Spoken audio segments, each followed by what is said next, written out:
Continuando agora a nossa série Dexter, vamos falar sobre o que é ser um psicopata, o que é psicopatia. Será que essa palavra ela quer dizer uma doença ou é uma palavra que a gente usa socialmente falando? O que é um psicopata, afinal de contas? Eu sou Maria Rafati e esse é o meu canal do YouTube. Sejam bem-vindos, inscreva-se. Esse conteúdo é de valor, então eu mereço que você se inscreva aqui no meu canal, que você ative o sininho e que você compartilhe também esse conteúdo, tá? Hoje você está assistindo a série sobre Dexter, a minha série sobre a série Dexter. Pode colocar nos comentários o que você quiser e pode sugerir temas para os próximos vídeos e as próximas séries também.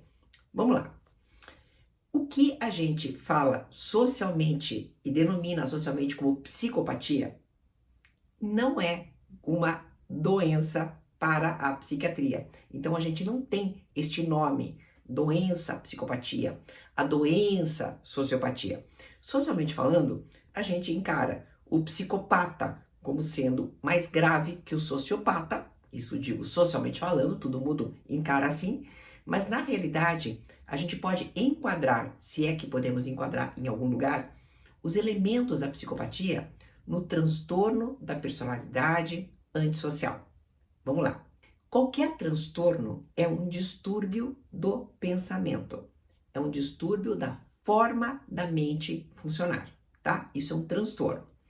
Transtorno de personalidade quer dizer um transtorno que vem da raiz da pessoa, vem de dentro e determina a forma como ela funciona em todas as ocasiões. É muito diferente de um transtorno do humor, por exemplo.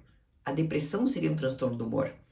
Uma pessoa pode estar deprimida numa fase da vida dela, mas isso não quer dizer que ela vai ser uma pessoa deprimida a vida inteira. Entendeu a diferença, né? Então, o transtorno de personalidade, ele é radical, é da raiz, da personalidade da pessoa. Uma pessoa que tem o transtorno de personalidade antissocial é uma pessoa que já demonstra desde a tenra infância, só que na infância a gente não pode ainda diagnosticar, é mais para adolescência, tá? Mas já começa a demonstrar um desprezo pelas regras, um desprezo grande pelo outro, uma vontade de delinquir e de fazer coisas erradas. Olha que interessante. Robert Hare é um grande estudioso da psicopatia, tá? É o cara que é considerado o papa da psicopatia. Ele estabeleceu um protocolo, chamado Protocolo Hare, que ele testou em muitos presídios, e ele tem uma espécie de uma escala da psicopatia. E com essa escala, fazendo esses testes, essas testagens nas pessoas que são submetidas a ele, dá para você saber o nível de risco que essa pessoa pode representar para a sociedade. Esse teste não foi validado no Brasil ainda. Então nós não temos uma escala Hare aqui no Brasil e não temos ainda a condição de usar esse termo, tecnicamente falando, psicopata. Podem chamar sim o Dexter de psicopata, podem chamar na vida prática disso, né? E ele é um psicopata porque não tem empatia pelo outro, se preocupa somente consigo mesmo e, para conseguir o seu objetivo, ele passa por cima de quem for. Geralmente são pessoas, os psicopatas, que manipulam e que causam um prejuízo gigantesco ao redor. Você vai perguntar para mim, psicopatia tem cura, Maria? Qual a diferença, por exemplo, entre um transtorno de personalidade antissocial e um transtorno narcisista, de personalidade narcisista, por exemplo? A diferença é só na graduação, tá? Um narcisista, por exemplo, pode ser que não faça coisas tão gravíssimas como faria alguém que tem transtorno de personalidade antissocial, mas na panela, no frigir dos ovos, na vida prática, todos eles causam sofrimento a quem está ao redor, porque atropelam, manipulam e não estão nem aí para quem está ao redor. É muito triste, sabe, você ler alguns textos sobre esse assunto, porque é indicada a terapia, embora não haja cura, para quem está ao redor. Imagina, a terapia indicada para quem está ao redor, para ver se consegue minimizar um pouco os prejuízos.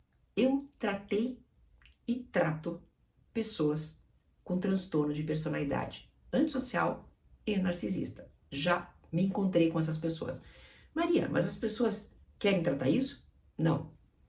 São pessoas que me procuram por outros motivos. Mas aí eu acabo percebendo traços narcisistas na pessoa, homens e mulheres, tá?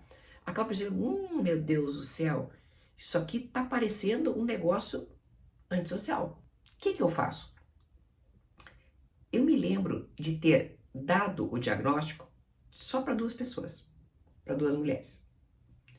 Porque eu senti que no momento terapêutico em que elas estavam, elas poderiam ter esse diagnóstico meu. Eu poderia explicar o funcionamento delas, o que as deixou tranquilas. Inclusive, uma delas me disse: ai, Maria, eu achava que era meu signo. E eu acho que eu fiz um favor para a humanidade com essas 2 pessoas, porque eu fiz elas compreenderem, de certa maneira, que elas poderiam ter uma certa moralidade no seu funcionamento, embora não se preocupassem com o trouxa que está ao lado, entendeu? Tem uma maneira de fazer essa pessoa segurar mais a onda, tá?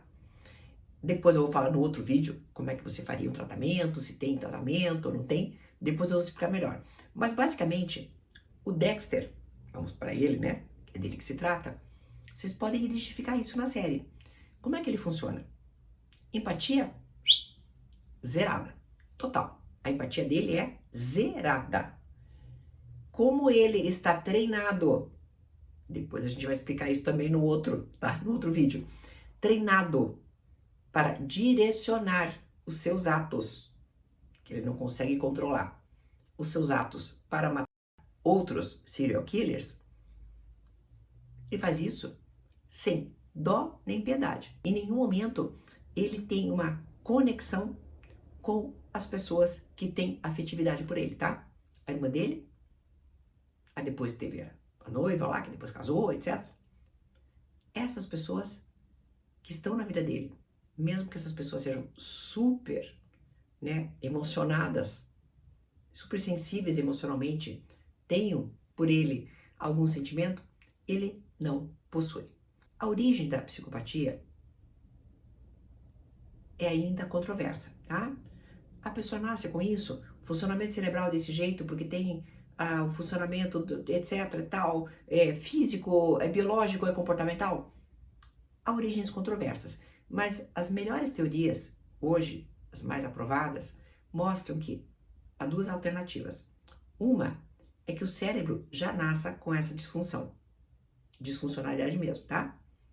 E a segunda, que essa é muito grave, gente, você torna, infelizmente, uma criança psicopata, você torna através do sofrimento. Como o cérebro é plástico, uma criança nasce com 22% do cérebro pronto, e tudo o resto é desenvolvido até a vida adulta. Essa fase é do nascimento até a adolescência, vida adulta, é de uma plasticidade muito grande. É como se fosse uma massinha de modelar. E conforme os traumas que uma criança vai sofrendo, conforme aquelas vivências que ela vai tendo, sejam elas boas ou ruins, você vai moldando a forma de funcionar do cérebro dela. Então, quando a gente pensa em psicopatia, quando a gente pensa em transtorno de personalidade antissocial, vocês veem, não é sempre, mas é muito comum que haja uma infância de muito sofrimento e isto pode causar aquele adulto que é socialmente problemático, como a gente vê. Ah, isso quer dizer que toda criança que sofrer vai ser psicopata? Não, não quer dizer. Mas quer dizer que boa parte deles foram moldados com os comportamentos que outras pessoas fizeram contra elas, comportamentos negativos. Até a próxima parte.